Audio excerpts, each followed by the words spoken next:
Dear students, welcome to Nalgonda Economics Forum. Nalgonda economics forum నిర్వహిస్తున్నటువంటి economics online కోచింగ్లో భాగంగా మనం last క్లాస్లో ఐఎస్ఎల్ఎం కర్వ్స్ ఎట్లా ఇంటర్సెక్ట్ అవుతాయి, దానికి ఇక్స్ ఎట్లా అభివృద్ధి చేశాడు, తర్వాత కాలంలో హ్యాన్సన్ మ్యాథమెటికల్గా ఐఎస్ఎల్ఎం కర్వ్ సంబంధించినటువంటి కాన్సెప్ట్ని ఫర్దర్గా ఎట్లా డెవలప్ చేశాడు అనేటువంటి విషయాన్ని మనం లాస్ట్ క్లాస్లో చెప్పుకున్నాం.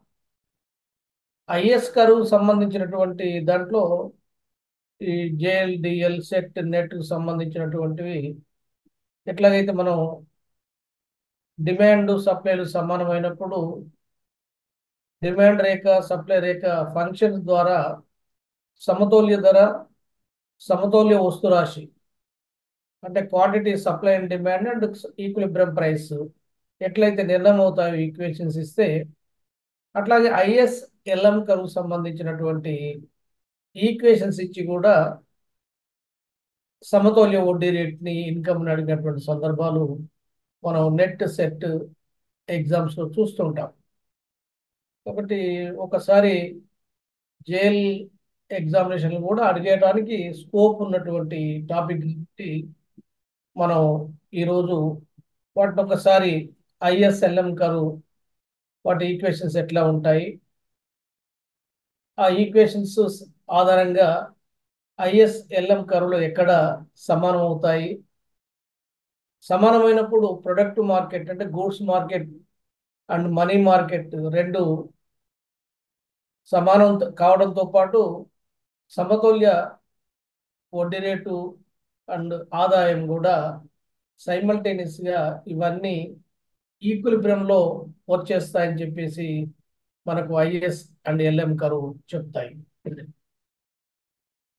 అయితే ఐఎస్ కర్వ్ ఎట్లా మనం డిపిక్ట్ చేశాము, ఎట్లా డ్రా చేశాము అంటే వివిధ ఆదాయ స్థాయిలు, వివిధ వడ్డీ రేట్ల మధ్య I is equal to S ఉన్నటువంటి దాన్ని మనం వాటిని ప్యానల్ ఏ ప్యానల్ బి రెండు తీసుకొని చేసినప్పుడు ఐఎస్ రేఖ వాలు అంటే ఐఎస్ రేఖ గీత మీద ఉన్నటువంటి లైన్ మీద ఉన్నటువంటి ప్రతి బిందువు కూడా I is equal to S అంటే వడ్డీ రేటు వివిధ ఆదాయ స్థాయిల వద్ద ఎట్లా ఉంటుంది అనేది అది గీసినప్పుడు మనకు అది రుణాత్మక వాలు కలిగి ఉన్నటువంటి రేఖగా మనం చూసినాం. మనం అంటే రుణాత్మక వాలు కలిగి ఉన్నప్పుడు ఆ రుణాత్మక వాలుకు సంబంధించినటువంటి ఈక్వేషన్ ఎట్లా ఉంటుంది, అట్లాగే ఎల్ఎం కర్వ్ సంబంధించినటువంటి దాంట్లో లిక్విడిటీ ప్రిఫరెన్స్ అంటే డిమాండ్ ఫర్ మనీ, తర్వాత ఎం అంటే మనీ సప్లై కాన్స్టాంట్గా ఉంటుంది కాబట్టి దాన్ని ఓ అక్షానికి సమాంతరంగా గీసుకొని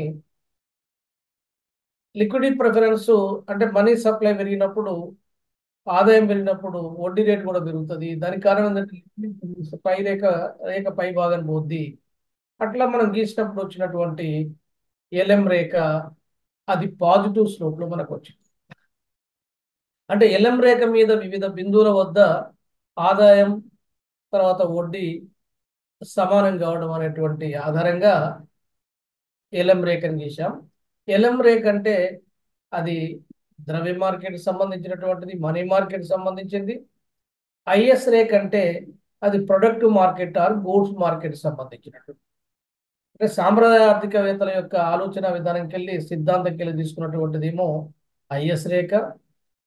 తర్వాత కీన్స్ సంబంధించినటువంటి ద్రవ్యరాశి సిద్ధాంతానికి వెళ్ళి తీసుకున్నటువంటి ఏమో లిక్విడిటీ ప్రిఫరెన్స్ సంబంధించినటువంటి కాన్సెప్ట్. ఈ రెండింటి యొక్క మేలవింపే హిక్స్ చెప్పినటువంటి modern theory of interest. Modern theory of ఇంట్రెస్ట్లో సైమల్టేనియస్గా ఐఎస్ఎల్ఎం రెండు సమానం కావడం అంటే goods market and money market సమానం కావడంతో పాటు ఆర్థిక వ్యవస్థలో ఆదాయ స్థాయి మరియు వడ్డీ రేటు కూడా సైమల్టేనియస్గా నిర్ణయం అవుతుంది అనేటువంటిది మోడర్న్ థియరీ ఆఫ్ ఇంట్రెస్ట్లో మనం చెప్పుకున్నటువంటి అంశం. అయితే దీన్ని మ్యాథమెటికల్ ప్రాబ్లంగా హ్యాన్సన్ చెప్పినటువంటి కొన్ని ఈక్వేషన్స్ని మనం ఈరోజు కొంత సాల్వ్ చేయడానికి ప్రయత్నిద్దాం. ఇది ఎగ్జామినేషన్లో కూడా చాలా ఇంపార్టెంట్ కాన్సెప్ట్గా గుర్తుంచుకోండి. దానికి కారణం ఏంటిదంటే నెట్ సెట్ పేపర్లో, అంటే ముఖ్యంగా నెట్ పేపర్లలో ఈ రకమైనటువంటి కాన్సెప్ట్ మనకు చాలా సందర్భాల్లో వస్తుంటుంది. అయితే ఒక ఎగ్జాంపుల్ తీసుకొని, ఒక ఈక్వేషన్ తీసుకొని వాటికి ఒక్కొక్క దాన్ని సాల్వ్ చేసుకునేటువంటి ప్రయత్నం చేద్దాం. దాంట్లో మనకు ముందుగా గుర్తుంచుకోవాల్సింది ఏంటంటే ఐఎస్ రేఖ వాలు ఎట్లా ఉంటుంది, ఎల్ఎం రేఖ వాలు ఎట్లా ఉంటుంది. ఐఎస్ రేఖ వాలు ఏమో రుణాత్మక వాలు కలిగి ఉంటుంది, అంటే డిమాండ్ రేఖ లాగా. అట్లాగే ఎల్ఎం రేఖనేమో ధనాత్మక వాలు కలిగి ఉంటుంది, అంటే పాజిటివ్ సోప్. అది సప్లై రేఖ లాగా. మనం సమతౌల్య ధరని, సమతౌల్య వస్తురాశిని నిర్ణయించేటప్పుడు డిమాండ్ ఈక్వేషన్ చూసినాం, సప్లై ఈక్వేషన్ కూడా చూసినాం. డిమాండ్ సప్లై ఈక్వేషన్లో మైనస్ గుర్తు కనుక ఉంటే అది డిమాండ్ ఈక్వేషన్గా, ఆ ఈక్వేషన్లో ప్లస్ గుర్తు కనుక ఉంటే అది సప్లై ఈక్వేషన్గా చెప్పుకున్నాం. దీంట్లో కూడా మైనస్ గుర్తు ఉన్నటువంటి ఈక్వేషన్ ఏమో ఐఎస్ కర్వ్ వాల్ చెప్తుంది, ప్లస్ గుర్తు ఉన్నటువంటిది ఏమో ఎల్ఎం యొక్క వాల్ చెప్తుంది. అంటే వివిధ ఆదాయ స్థాయిల వద్ద దాని వడ్డీ రేటు పెరిగేదేమో ఎల్ఎం కర్వ్ చూపిస్తుంది, తగ్గేదేమో మనకు ఐఎస్ కర్వ్ చూపిస్తుంది. దాన్ని చూడగానే మనకు అదే ఐఎస్ ఆ ఎల్ఎం ఏ ఈక్వేషన్ అనేది తెలుస్తుంది. ఆ రెండు ఈక్వేషన్ని సమానం చేయడం ద్వారా, అంటే సమతౌల్య వడ్డీ రేటు, సమతౌల్య ఆదాయ స్థాయి వద్ద I is equal to S ఉండాలి. అంటే ఈ ఎల్ఎం రేఖ అండ్ ఐఎస్ రేఖ రెండు ఖండించుకున్నట్టు ఉండాలి. ఎట్లాగైతే డిమాండ్ రేఖ సప్లై రేఖ ఖండించుకున్నటువంటి దగ్గర వస్తురాశి సమతౌల్య ధర నిర్ణయం అయిందో, ఐఎస్ రేఖ ఎల్ఎం రేఖ ఖండించుకున్న దగ్గర ఆదాయ స్థాయి వడ్డీ రేటు కూడా మనకు సమతౌల్యం చెప్తుంది. ఆ determination of income and interest rate simultaneously with the goods market or productive market and money market. ఇట్లా బ్రాడ్గా దీన్ని అర్థం చేసుకోవడానికి ప్రయత్నం చేయండి. అయితే ముందుగా మనకు ఎట్లాగైతే డిమాండ్ సప్లై ఈక్వేషన్ ఇచ్చామో అట్లాగే ఎల్ఎం అండ్ ఐఎస్ ఈక్వేషన్ కూడా ఇచ్చుకొని వాటిని ఎట్లా సమానం అవుతాయి, ఇంట్రెస్ట్ రేటు అండ్ ఇన్కమ్ ఎట్లా డిటర్మినేషన్ అయితే జరుగుతుంది అనేది మనం ఒకటి వాటి యొక్క ఈక్వేషన్ ద్వారా చూద్దాం. మరి ఐఎస్ రేఖని, డెరివేషన్ ఆఫ్ ఐఎస్ కూడా ఇచ్చినటువంటి వాళ్ళ యొక్క మనకు ఇచ్చినటువంటి అంశాల ఆధారంగా, అంటే C and I and G T ఇట్లా ఆ వేరియబుల్స్ ఇచ్చినప్పుడు ఆ వేరియబుల్స్ ఆధారంగా ఐఎస్ రేఖను గీయడం, అంటే డెరివేషన్ ఆఫ్ ఐఎస్ రేఖ, తర్వాత డెరివేషన్ ఆఫ్ ఎల్ఎం రేఖ, అవి కూడా మనం డెరైవ్ చేయొచ్చు. అంటే వాటికి ఇచ్చినటువంటి అంశాల ఆధారంగా, ఆ వేరియబుల్స్ ఆధారంగా ఐఎస్ రేఖను గీయొచ్చు, ఎల్ఎం రేఖను గీయొచ్చు. అయితే ఐఎస్ రేఖను గీయడం, ఎల్ఎం రేఖను గీయడం అనేటువంటిది అది కొంత మ్యాథమెటికల్గా కొంత లెంతీగా ఉంటుంది. ఆ లెంతీగా ఉండడం అనేటువంటిది కూడా మనకు తెలిసి ఉండాలి, ఎట్లా వస్తాయి ఐఎస్ రేఖ ఎల్ఎం రేఖ అనేటువంటిది. అయితే సాధారణంగా మీకు ఎగ్జామ్లో అడిగేటువంటి ప్రశ్న ఎట్లా ఉంటుందంటే, ఐఎస్ రేఖ ఎల్ఎం రేఖ ఫంక్షన్స్ ఇచ్చి equilibrium income and equilibrium interest rate కనుక్కోమని అడిగేటువంటి సందర్భాలే ఎక్కువ. అవి ఎట్లాగో చూద్దాం. ఒక ఎగ్జాంపుల్ చూసి ఒక మ్యాథమెటికల్ ప్రాబ్లం తీసుకొని వాటిని మనం వివరించుకునేటువంటి ప్రయత్నం చేద్దాం. ఒకసారి ఇక్కడ జాగ్రత్తగా గమనించండి. ముందుగా డెరివేషన్ కంటే ముందుగా ఒక ప్రాబ్లం చూద్దాం మనం. ఆ ప్రాబ్లం ఏంటిదంటే గివెన్ ఐఎస్ఎల్ఎం కర్వ్స్, అంటే మనకు ఐఎస్ఎల్ఎం కర్వ్లు ఇస్తారు. ఎట్లాగంటే డిమాండ్ ఫంక్షన్, సప్లై ఫంక్షన్ ఇచ్చినట్టుగా ఎగ్జామినేషన్లో గివెన్ ఐఎస్ఎల్ఎం కర్వ్ చూడండి. Given is and LM equations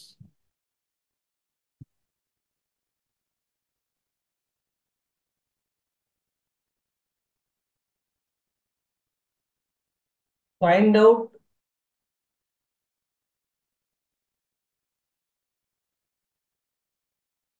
equilibrium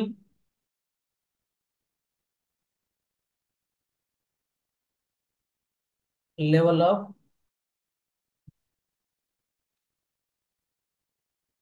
interest and income.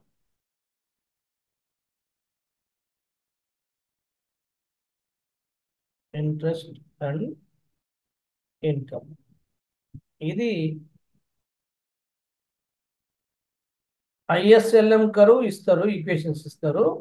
ఏం కనుక్కోమంటున్నారు? ఈక్విలిబ్రియం లెవెల్ ఆఫ్ ఇంట్రెస్ట్ ఒకటి కనుక్కోమంటున్నాడు, ఇన్కమ్ కనుక్కుంటాడు. ఎట్లయితే మనకు డిమాండ్ ఫంక్షన్, సప్లై ఫంక్షన్ ఇచ్చేసి ప్రైస్ అండ్ క్వాంటిటీ కనుక్కోమంటుండ్రో దీంట్లో కూడా అట్నే కనుక్కోమంటారు. అయితే ఐఎస్ అంటే ఐఎస్ ఈజ్ ఈక్వల్ టు, అంటే investment and saving function is equal to, functions అనేది ముందుగా మన లెక్కలో 1100 ఇచ్చాడు. 1100 మైనస్ 25 ఐ, ఐ అంటే ఇంట్రెస్ట్ రేట్. ఎట్లాగైతే డిమాండ్ ఫంక్షన్ ఇచ్చి ఫస్ట్ డిమాండ్ ఇచ్చి మైనస్ 3p అను 5p అని ఇచ్చారు కదా, అక్కడ పి బదులుగా ఇక్కడ ఇంట్రెస్ట్ ఇస్తాడు.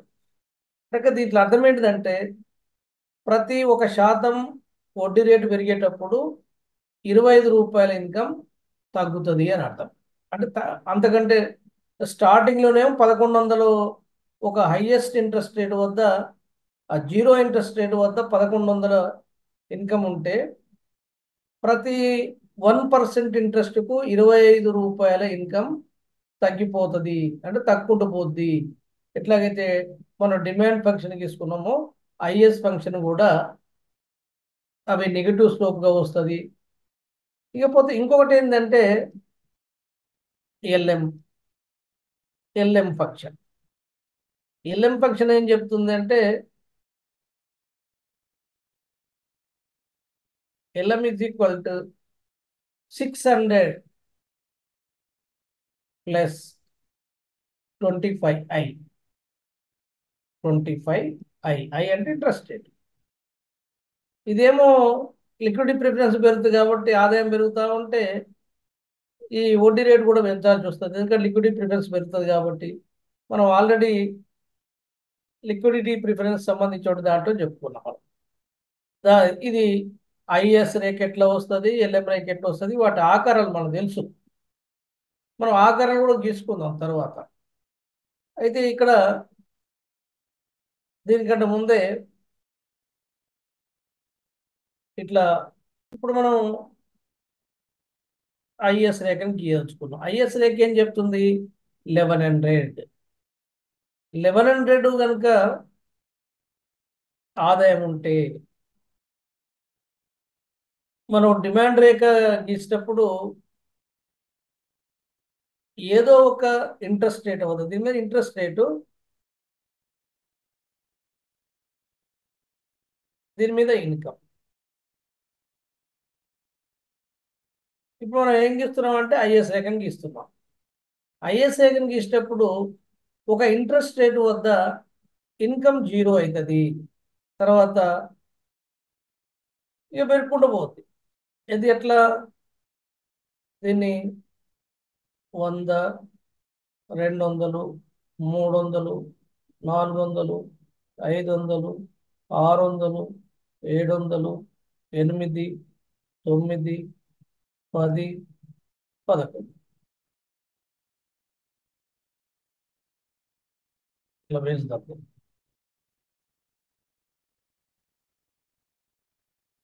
అంటే ఈ 1100 వద్ద ఇది ఇక్కడ ఒక బిందు గుర్తు పెట్టుకుందాము. అయితే ఓఎక్స్ మీద ఎక్కడ గుర్తు పెట్టుకోవాలి ఇంట్రెస్ట్? అప్పుడు ప్రైస్ ఇది డిమాండ్ అని పెట్టుకొని మనం చేసుకున్నాం. చెప్పండి ఇప్పుడు దీని ఆధారంగా ఏ ఇంట్రెస్ట్ రేటు వద్ద జీరో ఇన్కమ్ పెట్టుకోవచ్చు? మీకున్నటువంటి ఐడియా ప్రకారం చెప్పండి. ఏదో ఒక ఇంట్రెస్ట్ రేట్ వద్ద జీరో ఇన్కమ్ పెట్టాలి. ఏ ఇంట్రెస్ట్ రేట్ అవుతుంది?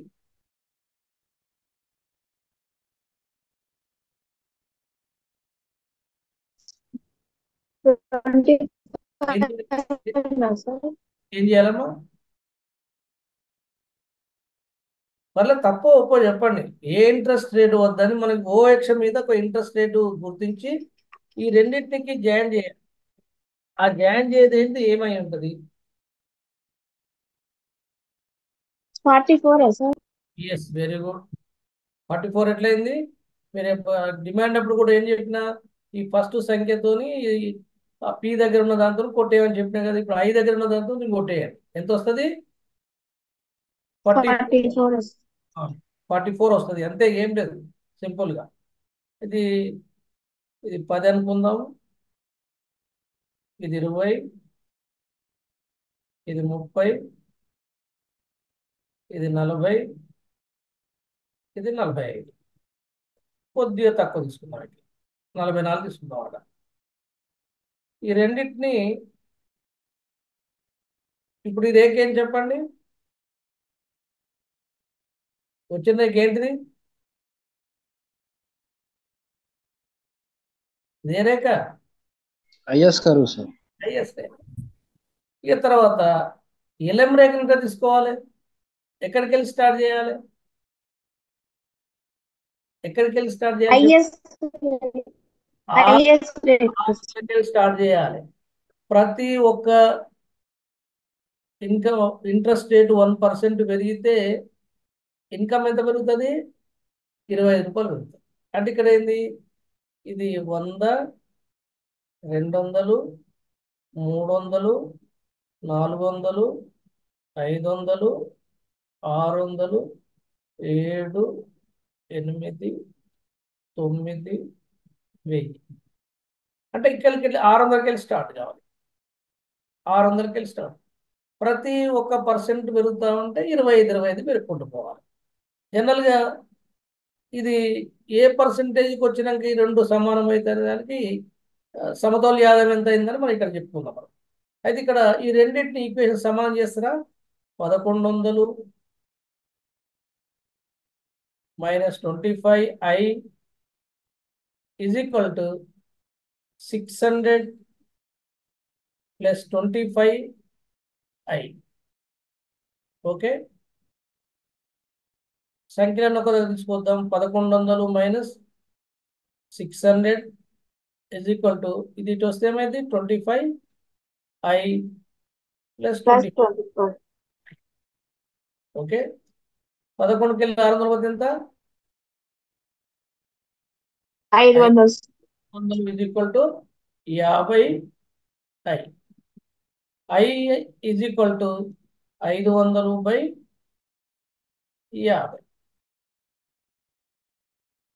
అంటే 10% ఇంట్రెస్ట్ రేట్ వద్ద ఈ రెండు, అంటే ఇది 10% కదా. 10% ఇది ఈ 600కి వెళ్ళి స్టార్ట్ చేసి 10%కు మనం కట్ చేస్తే కరెక్ట్గా ఇది ఐఎస్ రేక్ అవుతుంది. సారీ, ఎల్ఎం రేక్ అవుతుంది. ఈ రెండు సమానమైనప్పుడు ఏమైంది చూడండి ఇక్కడ. 800 ఎంత వచ్చింది? 800. ఇక సమతౌల్య వస్తురాశి అంటే సమతౌల్య వస్తురాశి ఎక్కడైతే సమతౌల్య ఆదాయం ఇక్కడ. ఈ రెండు సమానమైన కాలేజ్ చూద్దాం. 10% చూడండి ఇక్కడ 1100 మైనస్ 25 ఐ అంటే ఎంత 10 is equal to 600 plus 25 into 10 1100 minus 250 is equal to 600 plus 250 1100కి 250 ఎంత 850 600 ప్లస్ 250 ఎంత 850 అంటే ఈక్వల్గా ఇన్కమ్ ఎంత అయింది 850 ఇక్కడ చూడండి ఇది అదే వస్తుంది 800 తర్వాత ఉన్నటువంటిది దీనికంటే కూడా గీత గీద్దాం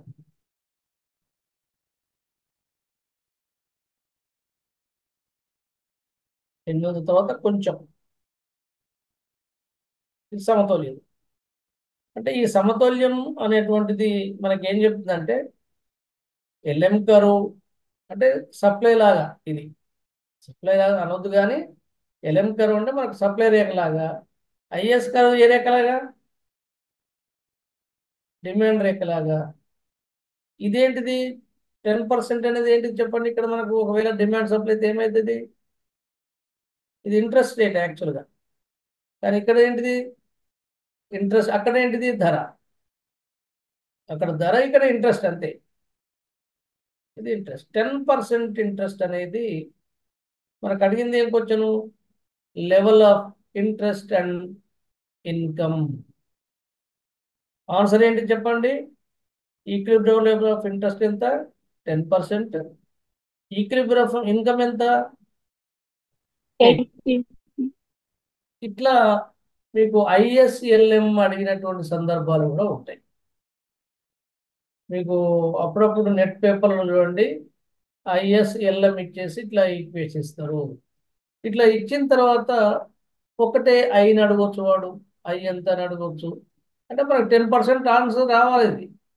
లేకపోతే ఇన్కమ్ అడగవచ్చు వై అని అడగవచ్చు వై అంటే ఇన్కమ్ అని అడగవచ్చు అది 850 రావాలి ఈ రకంగా మీరు డిమాండ్ సప్లై సమతుల్య ధరని క్వాంటిటీ ఈక్విలిబ్రియం క్వాంటిటీ కనుక మీకు గుర్తుపెట్టుకుంటే ఈ ఐఎస్ఎల్ఎం రేఖని కూడా మనం ఇదే అది అట్లే విషయం మనం అంటే ఈ ఐఎస్ రేఖ యొక్క వాలు ఏం చెప్తుంది అంటే చూడండి ఇది ఏం చెప్తుంది అంటే 1100 మైనస్ 25 ఐ ఇది చెప్తుంది మరి ఇదేం చెప్తుంది 600 ప్లస్ 25 ఐ దీని ప్రకారం ఏమో ఎల్ఎం వాల్ వచ్చింది దీని ప్రకారం ఏమో ఐఎస్ వాల్ వచ్చింది మీకు మైక్రో ఎకనామిక్స్లో ఐఎస్ఎల్ఎం రేఖల మీద ఆల్రెడీ ప్రాబ్లమ్స్ ఉన్నాయి ఇట్లా గుర్తుపెట్టుకుంటే మీకు జస్ట్ ఇట్లా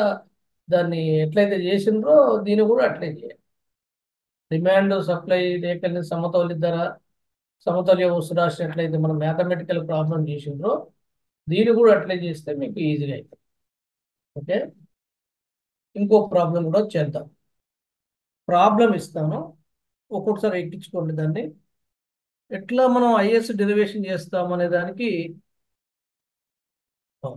C is equal to 10 plus 0.5y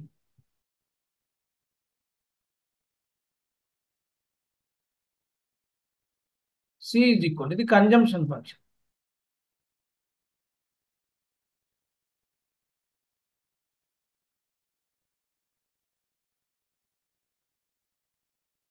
consumption ఫంక్షన్లో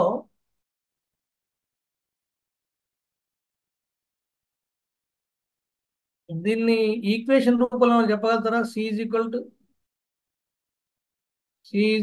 to A plus B Y sir very good A plus B Y ఇదేమో మార్జినల్ ప్రాపర్టిస్టిక్ ఎంపీసీ ఇదేమో అటానమస్ కన్జంప్షన్ ఇదేమో డిస్పోజబుల్ ఇన్కమ్ అయితే దీన్ని ఏమి ఇస్తున్నాము, C is equal to 10 plus 0.5 Y. MPS అంటే 1/2 అన్నట్టు అర్థం ఇక్కడ. తర్వాత ఇంకేమి ఇస్తున్నాము, I is equal to 190. Equation లో కొన్ని 190 20i అని ఇస్తున్నాం.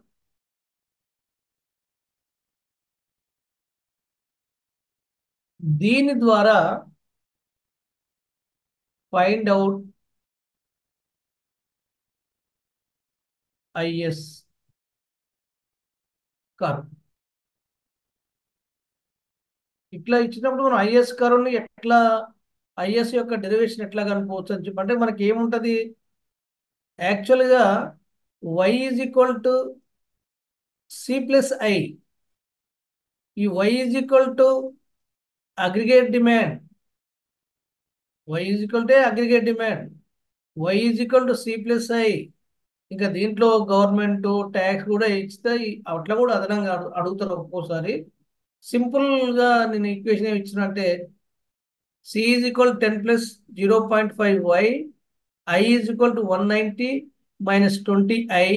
అంటే ఇక్కడ మైనస్ ఎందుకు ఉంది అంటే 20iకి ఇంట్రెస్ట్ రేట్ పెరుగుతూ ఉంటే ఇన్వెస్ట్మెంట్ తగ్గుతుంది అని చెప్పడం కోసం ఇది. తర్వాత ఈ 0.5 అనేది మార్జినల్ ప్రాపర్టీ కన్జంప్షన్. దీంట్లో వచ్చినటువంటి డిస్పోజల్ ఇన్కమ్లో ఇంత భాగం అంటే 1000 ఉంటే 500 ఏమో ఇది అవుతుంది, ఇంకో 10 దీనికి ఇది యాడ్ అవుతుంది. సగమేమో ఖర్చు పెట్టుకుంటాడు, ఇంకో ఆటానమస్ కన్జంప్షన్ ఉంటుంది కాబట్టి దాన్ని అట్లా తీసుకుంటాం. అయితే ఇక్కడ y is equal to aggregate demand. ఈ అగ్రిగేట్ డిమాండ్ ఈ వైని కనుక్కుంటే మనకు ఐఎస్ రేఖని కనుక్కుంటే, అంటే ఇన్వెస్ట్మెంట్ అండ్ సేవింగ్ యొక్క రేఖని కనుక్కోవడం అన్నమాట. ఈ సి ప్లస్ ఐ ఎంత అనేది ఇక్కడ చెప్తున్నాం చూడండి. ఇక్కడ అంటే ఇక్కడ ఐఎస్ కర్వ్ మనకి ఏం చెప్తుంది, ఆ ప్రొడక్ట్ మార్కెట్లో వివిధ స్థాయిల వద్ద ఇన్వెస్ట్మెంట్ అండ్ సేవింగ్ రెండు కూడా, అంటే వివిధ ఇంట్రెస్ట్ రేట్ల వద్ద, ఇన్కమ్ వద్ద ఆ రెండు సమానం ఉన్నాయని చెప్తుంది. అందుకని ఇక్కడ y is equal to C plus ఐగా చెప్పుకున్నాం. ఈ సి ఈజ్ ఈక్వల్ టు ఇక్కడ మనం రాస్తుంది y ఈజ్ ఈక్వల్ టు, జాగ్రత్తగా చూడండి, సి అని చెప్పండి 10 ప్లస్ 0.5 వై ప్లస్ ఇది ఇంతవరకు ఏమో సి. ఐ ఏంటిది చెప్పండిగా, 190 మైనస్ 20i. ఇదేమో ఐ, ఇదేమో సి, ఇదేమో ఐ. ఈ రెండు కలిస్తే వై. ఇది దీని ఈక్వల్ ఏంది, అగ్రిగేట్ డిమాండ్. వచ్చేటువంటి ఈక్వేషన్ దేనికి సమానమైంది, ఐఎస్కి సమానమవుతుంది. దీన్ని మనం ఇంకొంచెం ఎలాబరేట్ రాద్దాము. y is equal to 10 plus 0.5 Y plus 190 minus 20i. ఇక్కడ సిఐ లేదు, ఇక్కడ రాస్తాం. అయితే దీన్ని ఎట్లా రాసుకోవచ్చు, వాస్తవానికి ఈ వైని ఇటు తీసుకొద్దాం. ఆల్రెడీ వై ఇక్కడ ఉంది, వైని ఇక్కడ తీసుకొస్తే ఏమని చెప్పండి, వై, ఈ Y minus 0. Minus 0.2. 0.5 Y is equal to 10 plus 190 minus 20i. అంతే కదా. తర్వాత మళ్ళీ ఇంకో స్టెప్ చూడండి, వైకి వెళ్ళి 0.5 వై పోతే ఎంత మిగులుతుంది చెప్పండి. 0.5, sir. Very good. 0.5 Y is equal to 200. 10 plus 1 అంటే 200 అయింది. 200 మైనస్ 20i. ఇది వచ్చింది కదా. ఇప్పుడు y ఈజ్ ఈక్వల్ టు, ఇక్కడ ఈ స్టెప్ని కలుసుకుందాం. y is equal to, y is equal to ఇక్కడ ఏమైంది ఆటోమేటిక్గా 200 బై 0.5 మైనస్ 20. 20I/I. ఈ 0.5 మనం ఆ, ఇక్కడ పాయింట్ ఉంది కాబట్టి ఇక్కడ ఒక సున్నా పెట్టుకొని దీంతో మనం కొట్టేసుకోవచ్చు కదా. ఎంత వస్తుంది? 5 ఒకట్లో 5 నాలుగులో ఇది 400 వస్తుంది. ఇది ఎంత వస్తుంది? 200. 45. 5 4 40. చూడండి ఇక్కడ y ఈజ్ ఈక్వల్ టు 400 చెప్పండి మైనస్ ఎంత వచ్చింది? 40. 40I. y is equal to మనం ఏమనుకున్నాం? అగ్రిగేట్ డిమాండ్ కదా. అంటే IS is equal to equation ఏమొచ్చింది? 400 మైనస్ 40I. మనం ఇంతకుముందు లెక్కలే మనం IS ఈజ్ ఈక్వల్ టు 4 ఒకటి ఇచ్చాం కదా. IS ఏమి ఇచ్చారు చెప్పండి?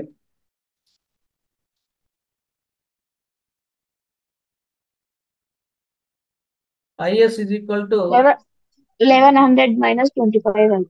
వెరీ గుడ్ 1100 మైనస్ 25I అని పెట్టాం కదా. అది ఎట్లా వచ్చింది అంటే ఇగో ఈ రకంగా మనం ఈ వాల్యూస్ కనుక ఇట్లా ఇస్తే మనం ఏం కనుక్కోవచ్చు? IS కనుక్కోవచ్చు. మరి LM కూడా కనుక్కోవచ్చు మనం అట్లాగే. LM కనుక్కోవడానికి మనకు ఏం కావాలి? లిక్విడిటీ కావాలి, మనీ సప్లై కావాలి. ఆ రెండు కనుక వస్తే LM మనం కనుక్కోవచ్చు.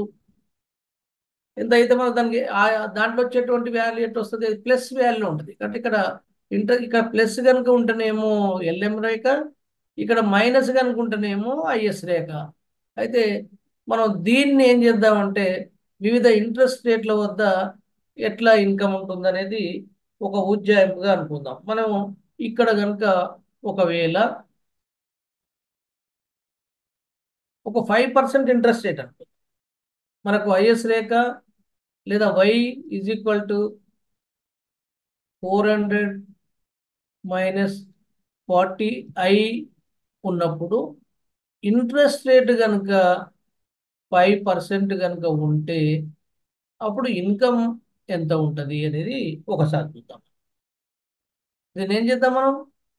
y is equal to 400 minus 40 into 5 పట్టుబడి అంటే ఇది 200 వస్తుంది. 400 మైనస్ 200 ఈజ్ ఈక్వల్ టు 200 అనేది ఇన్కమ్ లెవెల్. ఇంట్రెస్ట్ కనుక 5% ఉంటే ఇన్కమ్ లెవెల్ ఎంత ఉంటుంది? 200 ఉంటుంది. ఒకవేళ ఇంట్రెస్ట్ కనుక 2% అయింది అనుకుందాం. ఇంట్రెస్ట్ కనుక 2% అయిందని ఇప్పుడు చెప్పండి. y is equal to 400 minus 40 into 2 అంటే 400 మైనస్ 80 ఈజ్ ఈక్వల్ టు ఎంత ఉంటుంది ఇన్కమ్ అప్పుడు? 320 ఇన్కమ్. అయితే ఒకవేళ 7% అయిందాం. 3 ఎగ్జాంపుల్స్ తీసుకుంటాం. 7% అయింది అనుకుందాం. ఇప్పుడు మీరు చెప్పాలి y is equal to 400 minus 40 into 7 280 400 ఎంత వస్తుంది? Income 120 income level. ఇట్లా మనం ఏ ఇన్కమ్ వద్ద ఏ ఇంట్రెస్ట్ రేట్ వద్ద ఇన్కమ్ ఎంత ఉంది అంటే ఇంట్రెస్ట్ రేటు తగ్గినప్పుడు మనకు ఇంట్రెస్ట్ రేటు తగ్గినప్పుడేమో ఇన్కమ్ ఎక్కువ ఉంది. ఇంట్రెస్ట్ రేటు పెరిగినప్పుడేమో ఇన్కమ్ లెవెల్ తగ్గింది. ఇప్పుడు ఈ ఈక్వేషన్లో మనకి ఏం చెప్తుందంటే 400 మైనస్ 40Iలో మనకి 40 ఏం చెప్తుంది చెప్పగలరా? 400 ఇన్కమ్ దగ్గర ఇది ఇన్కమ్, ఇది y ఈజ్ ఈక్వల్ టు లేదా IS is equal to 400 minus 40I అన్నాం. ఈ 400 ఏం చెప్తుంది? ఈ 40 ఏం చెప్తుంది చెప్పగలుగుతారా? 40 ఏం చెప్తుంది చెప్పండి.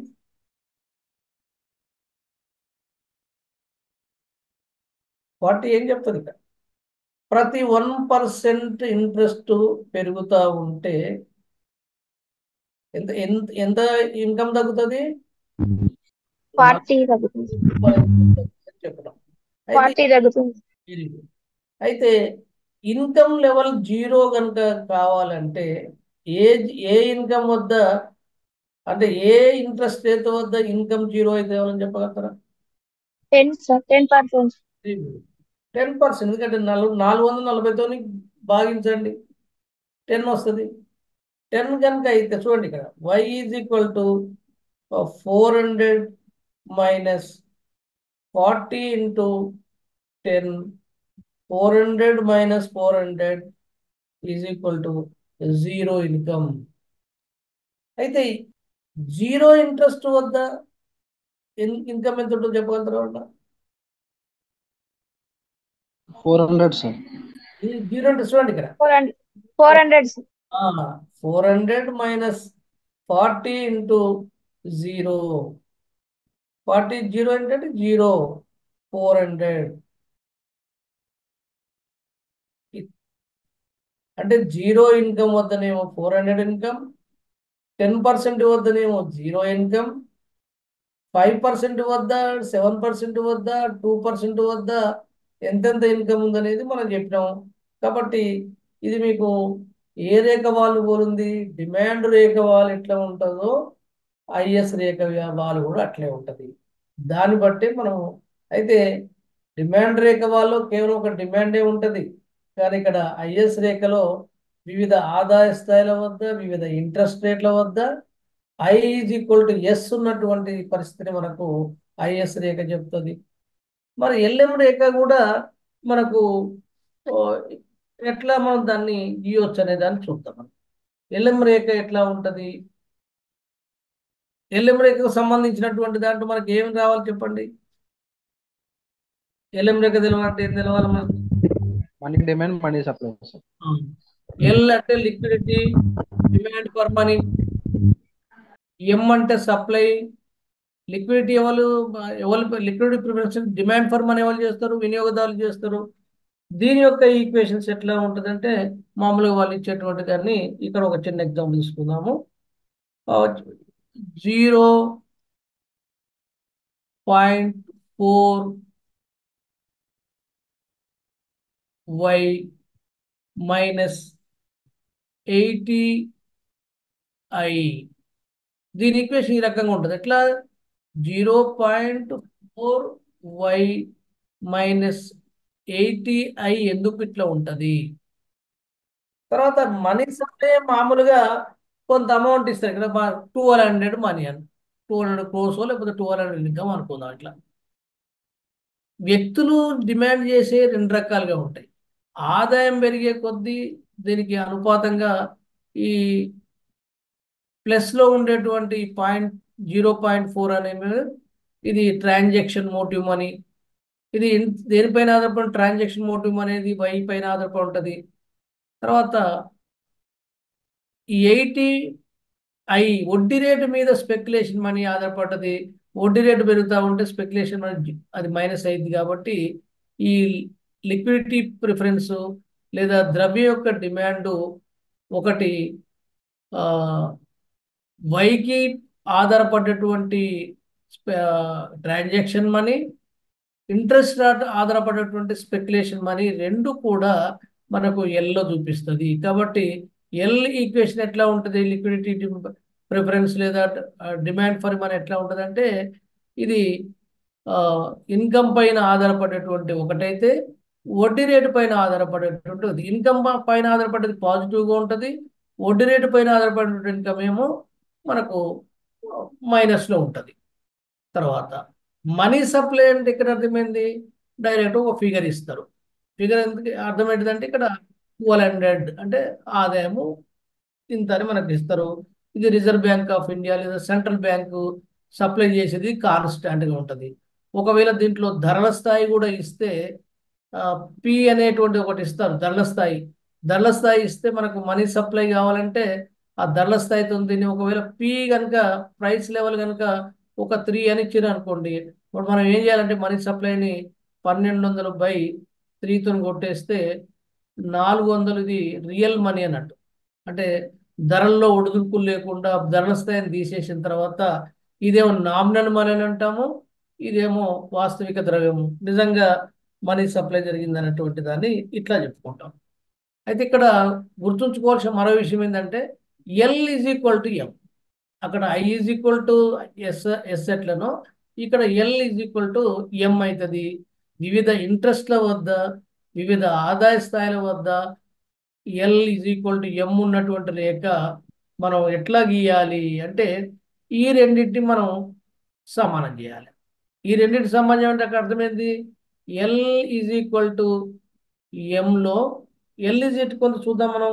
ఎల్ ఈజ్ ఈక్వల్ ఏం చెప్పుకున్నాం మనం 0.4y minus 80i is equal to 1200 is equal to 1200. దీన్ని మనం ఇక్కడ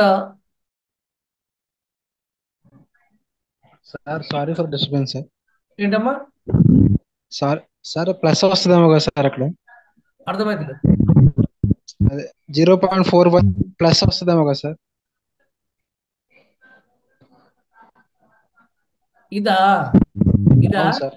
ఇదా అంటే అది 2 డిమాండ్లు కలిపితే టోటల్ డిమాండ్ అవుతుంది కదా సార్? ఆహా అట్లా కదా. ఈ ఈక్వేషన్ లో ఉండేది ఏంటంటే ఈ రెండు కలపడం అని కాదు. ఇదేమో ఇంట్రెస్ట్ పైన ఆధారపడి ఉంటుంది, ఇదేమో ఇన్కమ్ పైన ఆధారపడి. ఈ రెండు కలపడం అని కాదు. దీనికి దీనికి ఇక్కడ ఇది ఆ ఈక్వేషన్ అట్లే మనకు అట్లే వస్తాయి. 80i అనేటువంటిది ప్రతి ఇంట్రెస్ట్ రేట్ పెరుగుతూ ఉంటే 80 రూపీస్ దీంట్లో ఇన్వర్స్ రిలేషన్షిప్ ఉంటుంది. ఇక్కడ ఇన్కమ్ అనేటువంటిది దీని మీద ఇది ఎంత పెరుగుతున్నా కానీ దీని మీద 0.4 అనేటువంటి దీని మీద తీసుకుంటాం. ఇది ఈ ఇన్కమ్ అనేది దీని మీద తీసుకుంటాం. అంటే ఇక్కడ ఈక్వేషన్లో ఏంటంటే ఎల్ ఈక్వేషన్లో ఒకటేమో పాజిటివ్ ఉంటుంది, ఇంకొకటేమో నెగిటివ్ ఉంటుంది. ఇదేమో ట్రాన్సాక్షన్ మోటివ్, ఇదేమో స్పెక్యులేటివ్ మోటివ్. అది గుర్తుపెట్టుకోండి. ప్లస్ ఉండదు, అక్కడ మైనసే ఉంటుంది. దీన్ని మనం ఐని బయట తీసుకురావచ్చు, వైని బయట తీసుకురావచ్చు. మనం ఐని బయట అంటే ఇంట్రెస్ట్ రేట్ ఎంత అనే దాన్ని మనం ఇక్కడ తీసుకొచ్చామనుకోండి. ఒక నిమిషం. 80i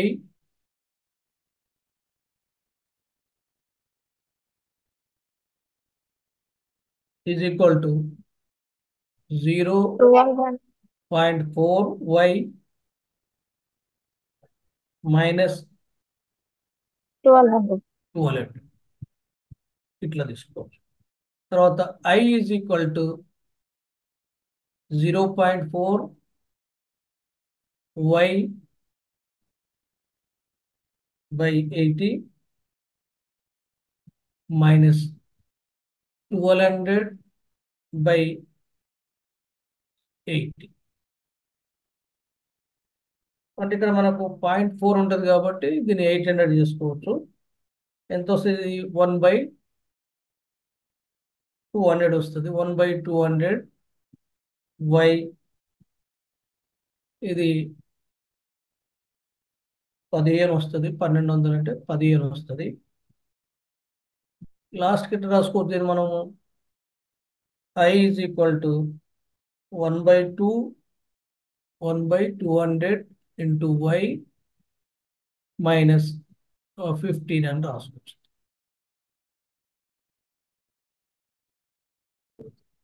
అయితే మనకు అడిగేటువంటివన్నీ కూడా ఈ డెరివేషన్స్ ఏం అడగరు. డెరివేషన్స్ అనేది మనకు ఒక అవగాహన కోసం చెప్పిస్తే ఆ డెరివేషన్ అడిగేటువంటి ఏమి ఉండవు. ఈ మినిమంగా ఈ మనకు తెలిస్తే ఐఎస్ అండ్ ఎల్ఎం రేఖల యొక్క ఈక్వేషన్స్ అడుగుతాం. ఐఎస్ రేఖను ఎట్లా రాబట్టి అంటే అది మనం మ్యాథమెటికల్గా చేసుకుంటూ పోవాలి. అంటే ఎందుకని మీకు దాన్ని అవగాహన చెప్పినంటే మనకు అసలు ఎట్లా గీయొచ్చు అని దానికోసమే చెప్పిన తప్పిస్తే అది ఒక ఎస్ఏ క్వశ్చన్లు అవుతాయి. మీరు ఐఎస్ఎల్ఎం కర్వుల గురించి తెలుసుకోవడమే ఎక్కువ అవుతుంది. అంటే అది derivation of IS and LM కర్వ్ను మనం ప్యానల్లో గీసి వాటిని డ్రా చేసినటువంటిది చాలా ఎక్కువ. మళ్ళీ ఈక్వేషన్లో వాటిని ఫంక్షన్ రూపంలో తీసుకోవడం అనేటువంటిది మనకు అవన్నీ వాల్యూస్ ఇవ్వాలి. C is equal to I ఇస్తేనేమో మనం ఐఎస్ కనుక వస్తుంది, ఎల్ అండ్ ఎం ఇస్తేనేమో ఎల్ఎం కర్వ్ కనుక వస్తుంది. ఈ డెరివేషన్ వచ్చిన తర్వాత ఈక్విలిబ్రియం లెవెల్ ఆ రెండింటిని సమానం చేస్తే ఈక్విలిబ్రియం లెవెల్ వస్తుంది.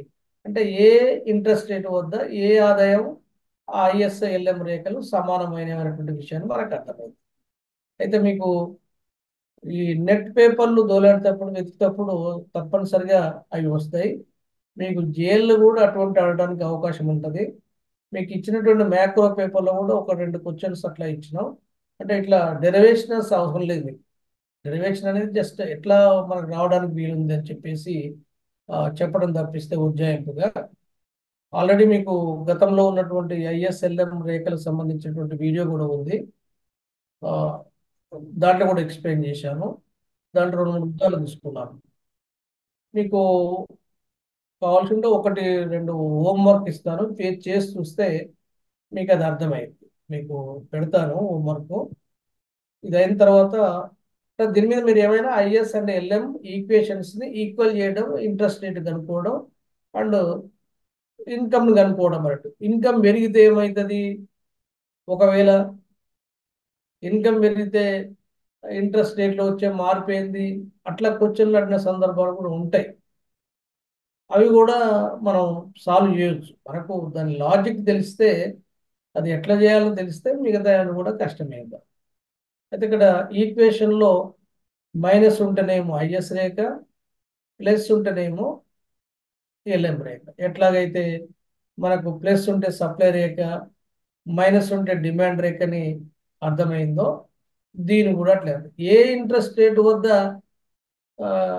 ఏ హైయెస్ట్ ఇంట్రెస్ట్ రేట్ వద్ద ఇన్కమ్ 0 అయిందంటే ఉన్నటువంటి ఐఎస్ రేఖలో ఉన్నటువంటి ఐ దగ్గర ఉన్నటువంటి సంఖ్యతోని దాన్ని ఆ మూట స్టార్టింగ్లో ఉన్న సంఖ్యతో మనం స్ట్రైక్ చేస్తే వచ్చేటువంటి విలువనే అది హైయెస్ట్ ఇంట్రెస్ట్ రేటు. అక్కడ ఇన్కమ్ ఈజ్ 0. 0 ఇన్కమ్ దగ్గర ఎంతంటే స్టార్టింగ్ ఉన్నటువంటి సంఖ్యనే ఆ ఇన్కమ్ దగ్గర 0 ఇన్కమ్ 0 ఇంట్రెస్ట్ ఉన్నప్పుడు ఆ ఇన్కమ్ మనం చూపిస్తాము. ఆ రెండింటిని కలిపితే వచ్చేటువంటి రేఖని మనం ఐఎస్ రేఖ అంటాము. ఇక ఎల్ఎం రేఖలో స్టార్టింగ్ పాయింట్ ఉన్నదేమో స్టార్టింగ్ తీసుకొని ప్రతి ఐ దగ్గర ఉన్నటువంటి ప్రతి సంఖ్యని ఆదాయాన్ని పెంచుకుంటూ పోతే అది డెఫినెట్గా ఐఎస్ఎల్ఎం రేఖలు కలుసుకున్నటువంటి బిందువు వద్ద మనకు interest rate equilibrium interest rate వస్తుంది, ఈక్విలిబ్రియం ఇన్కమ్ వస్తుంది. ఇట్లా మనం ఐఎస్ఎల్ఎం రేఖలకు సంబంధించిన లెక్కలు కనుక వస్తే చేయడానికి చాలా సులభం అవుతుంది. మీకు 1-2 లెక్కలు ఇచ్చినని మళ్ళీ నేను చూస్తాను, దాంట్లో ఏమైనా తేడా ఇట్లా ఉంటే. ఎందుకంటే అంతకుముందే సెట్ చేసిన పేపర్ అది. మళ్ళీ ఒకసారి మీకు రివ్యూ చేసేటప్పుడు రేపు మనం ఈ ట్రేడ్ సైకిల్స్ ఉన్నటువంటి హిక్స్ అండ్ శామ్యుల్సన్, కాల్డార్ సంబంధించినటువంటి వాటిని 2-3 రోజులకు కంప్లీట్ చేసుకుంటాము. దీని తర్వాత physical policy and monetary policy సంబంధించినటువంటి కొంత సమాచారం కొద్ది థియరిటికల్గా ఉంది. దాన్ని కూడా పీపీటీ చేయాల్సినటువంటి అవసరం ఉంది. ఇంకా దీంట్లో మన సందేహాలు ఉన్నాయా మీరు ఇప్పుడు చెప్పుకున్నటువంటి లెక్కలలో?